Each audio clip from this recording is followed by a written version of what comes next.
Hello, Chipari here. Today we're playing Dynamite Deka on PS2. So, Bruce Willis, one of the most prolific and one of the best action stars of all time, he had plenty of great movies throughout his career prior to his health-based retirement. The thing about Bruce Willis as an actor is that he was not only a great action star, but also a great drama actor. Now, unfortunately, that didn't necessarily translate to great video games with him as a character. Now, you've got Apocalypse on PS1. That's probably the only entry with his actual voice that he contributed to, with his likeness as well. But in terms of the Die Hard franchise, which one of the greatest action franchises of all time, that just wasn't great long-standing games that are great to play today. However, you have Dynamite Deka. Dynamite Deka was a Sega game performed or done in Japan that they translated to the Die Hard license in America. And the game is mainly the same, for the exception of changing. You're in a building and you're kind of going through the tower to the top, trying to stop a terrorist that's kidnapped the president's daughter. But what Sega changed in terms of, they kind of reskinned the game a little bit from the point that it was originally created in Japan, and then it was turned into a Die Hard game in the US when it was released here. They changed the building to look more like the Nakatomi Plaza building from the first movie, and they changed the main character's name from Bruno Dillinger to Bruce Willis. And the game in its original iteration back in Japan is celebrating action movies. And so Bruno Dillinger and the elements of this video game are anagrams of just different franchises, different action movies, with Bruno, of course, being a nickname for Bruce Willis. So Sega had like these very clear connections to Bruce Willis, no matter what, whether it's Dynamite Deka or if it was reskinned as Die Hard.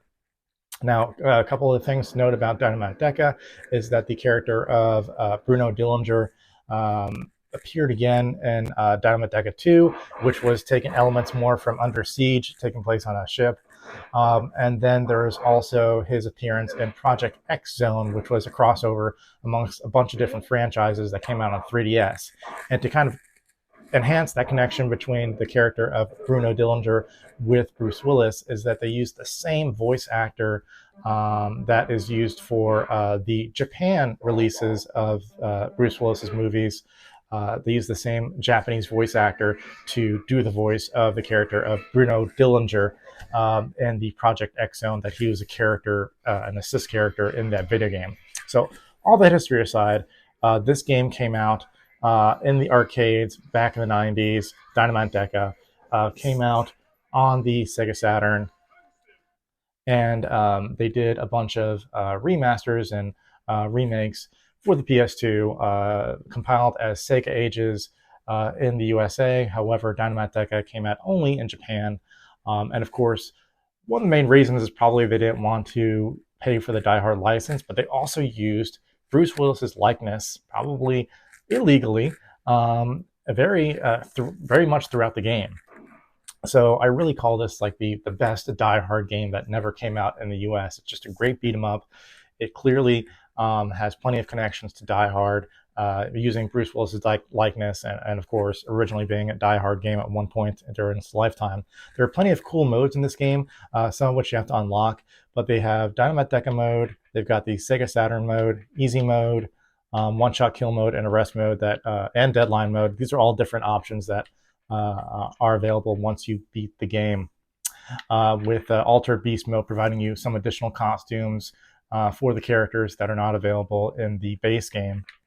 But you can play the original Sega Saturn mode. You can play an easier mode that makes it more babyfied for people like me that suck at games but still play them. And it's just, again, it's pretty cool that they added all these elements to a very basic arcade game. You've also got this periscope mode that is Sega, their very first game of all time was in 1966. It was a physical, almost like a claw game of sorts, but they translated the original 1966 physical arcade into a video game copy that you can play as an additional mode in this game. but we're going to go straight into the easy mode, and I'll kind of show you why this is such an awesome game to play, and especially appreciate it as a die-hard game. Now they've up-resed all the graphics from the original Sega Saturn arcade to be more PS2-ish, and it looks clean, it looks nice. And again, having the Bruce Willis likeness doesn't hurt either. And the whole thing about this game is just that it's completely ridiculous. It's supposed to just be a combination. I'm gonna knock that guy down. Oh, cheap shot at me. It's just supposed to be robots and all these different types of things thrown in, cars, firefighters, weapons, different environments, futuristic, not futuristic, gritty, and you pick up all these ridiculous weapons like broomsticks or clocks or whatever that's around you. It's a blast to play. And something to also notice about your character of Bruno Dillinger is that he's wearing the same costume from Die Hard with a Vengeance. That's the original like blue police jacket when he is visiting the main villain at the end of the movie. So he's got that same outfit that he has from Die Hard with a Vengeance. They've got these quick time events where you got to press the right button, and clearly I didn't. When you're racing down the hallway, you kind of have to guess what the button's going to be, punch or kick, and then if you miss that quick time event, you're engaged in another quick fight. And you have to be careful with these because sometimes they can drain your energy, and of course you're running on very limited lives. Clearly Bruce Willis's likeness there.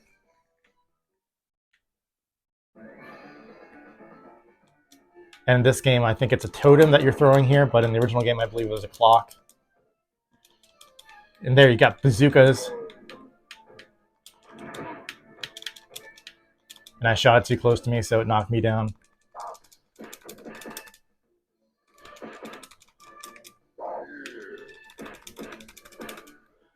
And there's all sorts of grapples and throws and stuff like that.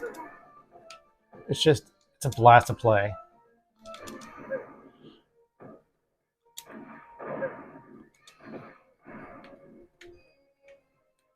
And you pick up guns and stuff like that.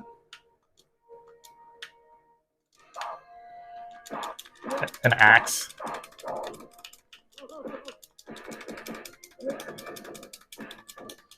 So games like Fighting Force on the PS1, that was like your fix for something like Dynamite Deka or Die Hard that was released in the US. Doesn't hold up as much today. Definitely would prefer playing Dynamite Deka over Fighting Force. So again, the story is these terrorists kidnap the president's daughter. It's a two-player co-op. The other player plays as an original creation. So it's like two cops going through this building and taking on just barrages of bad guys. And again, it's not just going to be human characters, and we'll be taking on these different types of robots and stuff like that. And there you go. And already something that's different from the original arcade release is that you can change into the Golden Axe characters. And what makes it more ridiculous is that your face model stays the same. So that's Bruce Willis with a wig, which is absolutely ridiculous, coming from a guy wearing a mustache.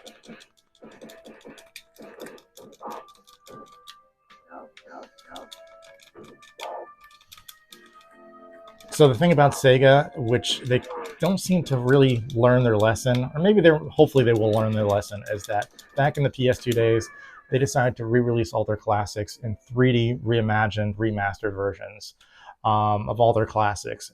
Some were more resources dedicated to others, some were cheap cash-ins. Lost that one too. But of course they did Golden Axe, which was released in the US as part of, I believe, the Sega Ages collection. Some were released separately. There's Outrun. There's also, which was released as a separate game, which was Altered Beast, an updated, completely reimagined version of that game. And here you are, you're fighting like these biohazard suits.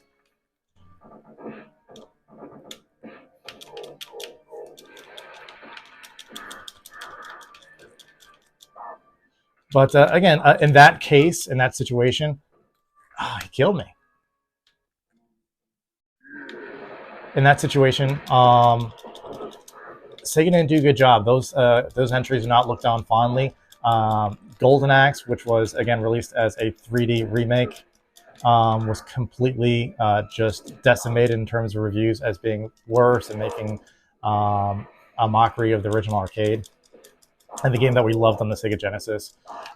With Sega looking to do the same thing again, putting resources, hopefully the proper resources, into the remakes of Crazy Taxi and Streets of Rage for the PS5, Xbox, and PC, set to be released in the 2025-2026 timeframe. Hopefully those are going to be better realized, better interpretations, and more resources, like full AAA games as opposed to just quick cash-ins.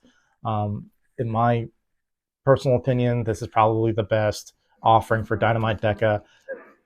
Actually, got it. This realization of this reinterpretation of Dynamite Deka was probably one of my favorite remasters that Sega did for the PS2, but all the others are kind of just something that's forgettable. Now, going back to the Die Hard license, I will say that all the other games in the Die Hard video game franchise don't hold up. Die Hard Trilogy, while fun when it came out on the PS1 originally, doesn't hold up very well. That guy's shooting me with a harpoon gun, I think. Sometimes you can't even tell. It could be even a Super Soaker. But Die Hard Trilogy 2 was bad even back when it came out in the 90s. It was just not a good game. Then you had Die Hard, what was it? Die Hard Vendetta on the PS2 and GameCube, which was awful. That's a non-canon sequel to the original franchise. Came out before you had Die Hard 4.0 or Live Free or Die Hard, depending on the country that you live in. Died again. And this is on easy mode. There's also a PC Die Hard game that was, I believe it's Die Hard Nakatomi Plaza, that came out probably early 2000s. Not a good game. That guy just came out with his underwear. Not a good game. At that point, you had plenty of awesome PC games like Quake and Unreal, Half-Life, that had advanced the first-person shooter genre. But then you had this really terrible cash-in of Die Hard Nakatomi Plaza. So again, if you're looking for a Die Hard game, if you're looking for a Bruce Willis fix, even though this is not necessarily officially a Die Hard game, I consider it the best Die Hard game.